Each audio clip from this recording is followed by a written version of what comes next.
Emerging from my room with a smug grin on her face was Sherry, my son's wife.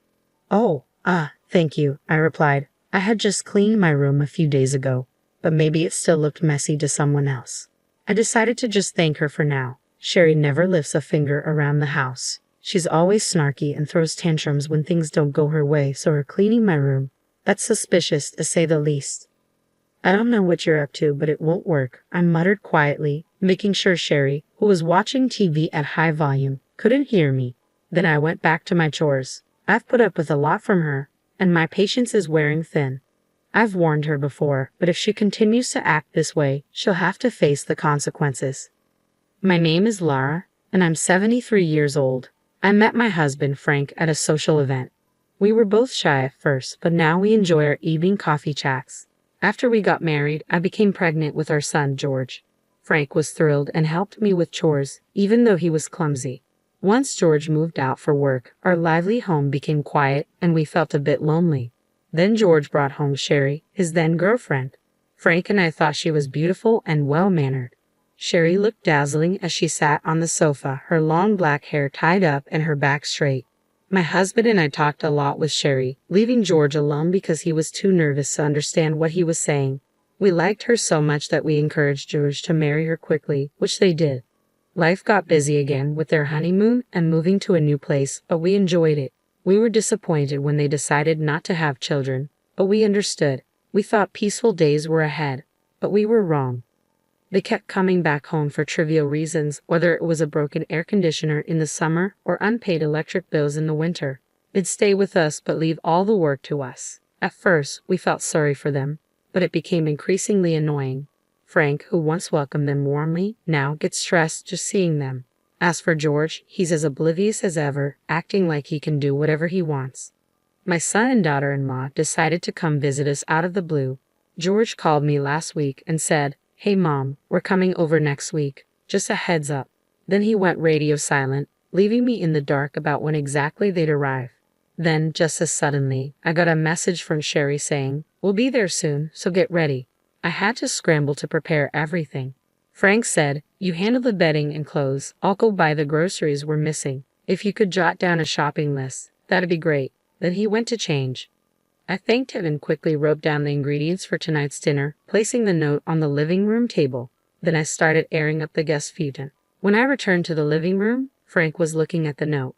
"Is this everything? If you remember anything else, just text me and I'll pick it up," he said with a smile. I couldn't help but smile back. Just as I was about to get the clothes, I heard a loud voice from the entrance. "Lara, are you there?" Sherry was calling out to me from the front door without even ringing the doorbell. I rushed to open it. "Come on, you knew we were coming. Why did you leave the door open?" Sherry complained as she walked in. Her eyebrows instantly wrinkled in annoyance. "What's the matter? It's rude not to be happy when someone comes to visit," she retorted. I held my tongue and welcomed her in. "Where's George?" I asked, noticing his absence. "Oh, Frank snagged him for grocery shopping," she replied nonchalantly. I was a bit annoyed by her attitude, but decided to let it go and continued with my preparations. Sherry didn't lift a finger to help. She just sat there eating her snacks and occasionally laughing at the TV. After a while, she suddenly stood up and left the living room. I assumed she went to the bathroom and didn't think much of it, but when she returned, she looked pleased. "Lara, your room was a mess, so I cleaned it up for you," she announced. I was taken aback. She had gone into my room without asking.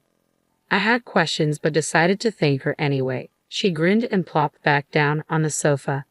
Just then, Frank and George returned. I had asked Frank to buy quite a lot, knowing that the young couple would be staying for a few days. Frank had apparently enlisted George as his pack mule, and it looked like he had accomplished his mission. Frank handed me the groceries, stepping over a visibly exhausted George, who was still holding bags at the entrance. After saying thanks, I took out what I needed and started putting the rest away in the fridge. "Hey George, stop lounging and bring everything here," Frank called out. George, still sitting by the entrance, looked a bit annoyed but eventually brought in all the bags in a few trips. "Man, I'm beat. Mom, pour me some iced coffee too," George said. "Do it yourself," Frank scolded George again for his whiny tone, but I prepared the coffee with a wry smile. "Welcome back, thank you. Dinner will be ready soon, so just wait a bit." All right, George said as he took the iced coffee and headed to the living room. He sat next to Sherry and gulped down his drink. I continued preparing dinner, but Sherry didn't offer to help. Not that I expected her to. In fact, I'd rather she didn't. She might mess something up. Eventually, dinner was ready and we all ate. It was a simple spaghetti meal, but there were no complaints from George or Sherry, so it was all good. After dinner, the room had that relaxed post-meal atmosphere. Frank and the young couple were watching TV, no conversation, but that's better than the alternative. I left the living room to get their change of clothes. On my way, I ran into Frank, who had just come out of the shower. Should I offer George the shower first? I can go last, he suggested. Oh, you've been out shopping. I can't make you wait, I replied, laughing as I entered the living room to find George dozing off. George, don't sleep here. Go take a shower. Stop nagging, George replied listlessly. I placed his change of clothes on him and handed Sherry hers. Sherry took the clothes but quickly pushed them back with a frown. I liked the ones I wore before. These aren't as nice, she complained. I was taken aback by Sherry's complaint, but arguing would only escalate things. Oh, is that so? Wait a moment, I said, heading to look for the other clothes. George, uninterested in the whole affair, yawned and headed to the shower. While searching, Frank popped his head in. Do you know where my golf balls are? Aren't they next to the closet where you usually hang your coat and bag? I can't find them, he replied. Puzzled, I watched Frank leave and then returned to Sherry with the new clothes. Ah, this is it. You get what you pay for, she said, satisfied with the replacement. I had bought the clothes when Sherry and I went shopping specifically for when they stayed over. Sherry had insisted on something expensive, and I had given in. I'll shower next. I don't want to go after an old person, Sherry said, just as I was about to retort. Frank returned, looking concerned. Still can't find them. Sherry, do you know where the bag of golf balls next to the coat closet is? Frank, seemingly at a loss after searching everywhere, decided to ask around, not expecting much of an answer. What he got was a shock. I have no idea what you're talking about. Are you accusing me of stealing? That's terrible. How could you suspect me? Sherry's loud denial left me stunned. Frank tried to explain it was a misunderstanding, but an irate Sherry wouldn't hear it. George, freshly showered, returned, and we all tried to calm her down, but she stormed off to the shower room, still in a bad mood. The living room fell silent, filled with tension. What just happened? George asked, noting that it was rare for Sherry to be this flustered. But why did she really get so angry? I couldn't help but suspect Sherry based on her usual behavior. Come on, Dad, apologize. You're practically accusing her, George said. Before I knew it, George and Frank were arguing. It took me quite a while to break it up. Just then, Sherry returned from her shower, making things even more complicated. Now Frank was the one being grilled by the young couple, but Frank didn't back down, especially when he scolded Sherry for her behavior today. She stormed off to the guest room. George continued to yell, blocking Frank, who tried to follow her. You keep blaming Sherry, but you haven't apologized for suspecting her. You never apologize. That's what I hate about you. Enough, Frank muttered. Do as you please, and he returned to his room. The living room fell silent again. I sighed and headed for the shower. I'm going to bed, George said curtly, heading for the guest room. I stopped him. The guest feed and smells musty, George. Sleep in my room. Sherry's overreaction to Frank's words and the mysterious cleaning of my room had made me suspicious. I decided to let George use my room, which was originally intended for Sherry. Your room? I'm fine with a little mustiness. I'm not a kid anymore, George protested. What if you get pneumonia? See, that's what I mean. Fine, I get it, George replied. Annoyed but giving in, he headed to my room while I glanced at the guest room Sherry was using. She wouldn't know about this exchange, being in a bad mood. If nothing was wrong, that was fine. I planned to prepare the guest room for George tomorrow. George opened the door to my room and went in. Whoa, what they? I heard George scream and rushed to my room, flinging open the half-closed door. I turned on the light and was speechless. George was in the room, clutching his leg in pain, surrounded by a scattering of golf balls. The golf balls Frank had been looking for were strewn all over my room. In the pitch-black room, George must have stepped on them. Of course he did. Who would ever think there'd be golf balls scattered all over the room? George lost his balance, stepping on one, and tried to regain it, but ended up putting his weight in the wrong place and fell hard. He was clutching his leg and whimpering, tears streaming down his face. Hearing the commotion, both Frank and Sherry came out of their rooms. Frank peered into the room from behind me and said, "What's going on here?" He tried to help George up, but also tripped on a golf ball and almost fell, just like George. I turned around. There stood Sherry, pale as a ghost and trembling. Why is this happening? This is Lara's room." Her voice was so soft it was almost drowned out by Frank's urgent questioning of George. "Yes, this is my room. Speaking of which, Sherry, you cleaned this room today, didn't you?" At my words, Frank and George turned to look at her. Sherry took a step back, flustered. "Did you see these golf balls when you cleaned?" I asked gently. Sherry just stood there, shaking. "Sherry, do you know anything about these golf balls?" Still, Sherry remained silent. "Hey, Sherry, what's going on? Answer me," George demanded, his patience wearing thin despite his obvious pain. I didn't know you'd be coming into this room," Sherry finally said, backing away and shaking her head. Frank muttered, "We have no choice but to call an ambulance and the police." At those words, Sherry collapsed on the spot, sobbing. I immediately called an ambulance and the police, then checked on George. He was sitting, clutching his leg, struggling to breathe, his face red with anger. He answered my questions, but his eyes were filled with rage toward Sherry. Eventually, the ambulance arrived, and I accompanied George to the hospital.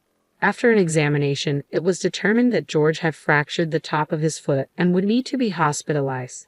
By the time we got to the hospital, his foot was swollen and bruised, almost too painful to look at. The nurses and doctors advised reporting the incident to the police, clearly displeased with the situation. I agreed and stepped out to call Frank. He answered and informed me that the police had arrived and were currently taking statements. The call was then handed over to the police officer, who expressed a desire to hear the full story later, to which I agreed. According to Frank, Sherry was just sitting on the floor, unresponsive to anyone or anything. After hanging up, I returned to George's hospital room, received instructions for his hospital stay, and decided to go home to gather some essentials. When I arrived back home, there was a crowd gathered around, making it difficult to get inside. Finally, inside, Sherry immediately started to lash out. "Why wasn't it you? Why did George go into that room? If you had gone in, none of this would have happened to George." Breaking free from the police officer's restraint, Sherry lunged at me. "It should have been you. You're already old. If you had fallen, this house and this land would have been mine." Despite efforts from Frank and the police, Sherry continued spewing hateful words with a ferocity that felt like she could physically harm me. She was eventually pulled away and arrested. Suddenly silent, as if a switch had been flipped, she was escorted out of the house by the police, drawing the attention of many onlookers. Left behind, Frank and I stood there stunned, watching the whole sequence of events unfold. We were snapped back to reality by the police officer. I briefly answered their questions and then headed back to the hospital with the essentials George needed. When I arrived at his hospital room, no nurses or doctors were around. Upon hearing about the situation at home, George, who had momentarily forgotten about his severe injuries, started to make a commotion. A nurse rushed in, and together we managed to calm him down. "I've been suspicious of her for a while," George began. "The way she sometimes looks at Mom bothers me. I've been meaning to say something." Despite his words, I had never sensed any such concern from George before, nor did it seem like he had noticed anything alarming. He always avoided getting involved in troublesome matters. This time seemed no different. Utterly exasperated, George continued, "Hey, Mom, I've been thinking for a while now." His voice lowered, and I asked him curiously what was on his mind. "I'm thinking of breaking up with Sherry," George confessed. His sudden revelation surprised me, but given everything that had happened, it didn't seem unreasonable. "I don't know how Sherry acts when it's just her and me, but her behavior during visits has been terrible. She acts as if she's entitled to special treatment, refuses to help out, and throws tantrums if things don't go her way," George explained. "We've never liked her, but we never thought about forcing me to divorce her. We've never been fans of her behavior, that's for sure. But that doesn't mean we ever considered pushing me to divorce her. We never asked you were frank about Sherry, and it felt wrong to even consider it." After all, I'm an adult and it's not your place to meddle in my marriage, George said. Frank and I have even talked about staying out of it if George doesn't say anything. But now George is coming to us for advice on divorce. I was at a loss for words. Mom, she's always been so harsh with you, and she's been rude to Dad too. I can't take it anymore, George exclaimed. It was then that I felt something was off. Sure, Sherry had never hidden her disdain for me. She didn't even try. I assumed she acted the same way when it was just her and George. However, she was indifferent to Frank. Frank is a gentle soul, but not much of a talker. He has a stern face, which is probably why I rarely saw them talking since they got married. So it felt odd when she got flustered after Frank asked about the golf ball incident. She usually gave cold replies, but this time she raised her voice. Do I have to pay alimony if we divorce? And there are hospital bills too. Can you help, Mom? George asked suddenly. That's when it clicked. George had been trying to butter me up for this very reason. It's heartbreaking, but George is my flesh and blood. I can read his expressions and gestures. I know what he's thinking. I've always found him adorable and couldn't help but meddle.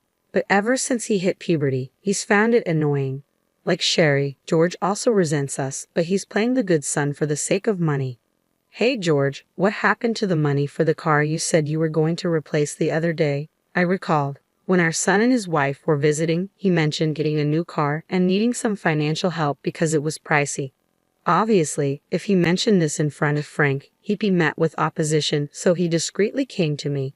I couldn't refuse my dear George, so I gave him the full amount. However, the car he drove home in was the same one he had before. So you haven't bought it yet.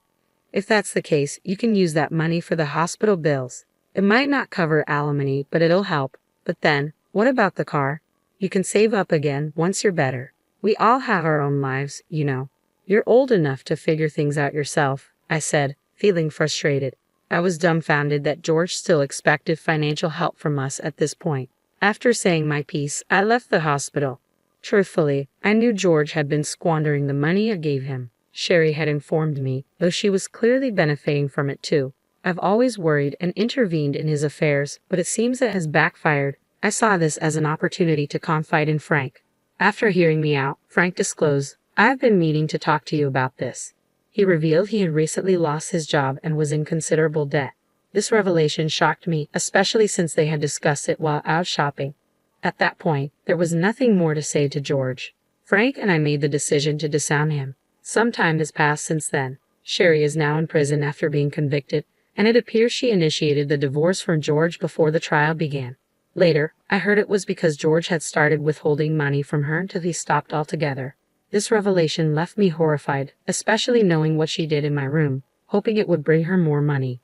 As for George, he seemed to embrace the idea of divorce when Sherry suggested it, ultimately agreeing. He isn't burdened much by alimony, but is drowning in the debt he created. Of course, the money for the car had long been squandered. We covered his hospital bills, but he's diligently working to pay off his other debts. It's a pathetic situation, but it's the consequence of his lifelong dependency. I hope he learns from this. As for Frank and me, the money we had been giving George actually came from Frank. I didn't have that kind of money, but Frank loved George and wanted to support him through me. Now, that's no longer an option. We're planning a hot spring trip, something we've never done before. I do regret putting George through all this, but given everything, it can't be helped. Now, the happiest moments are when Frank and I are looking at travel magazines together.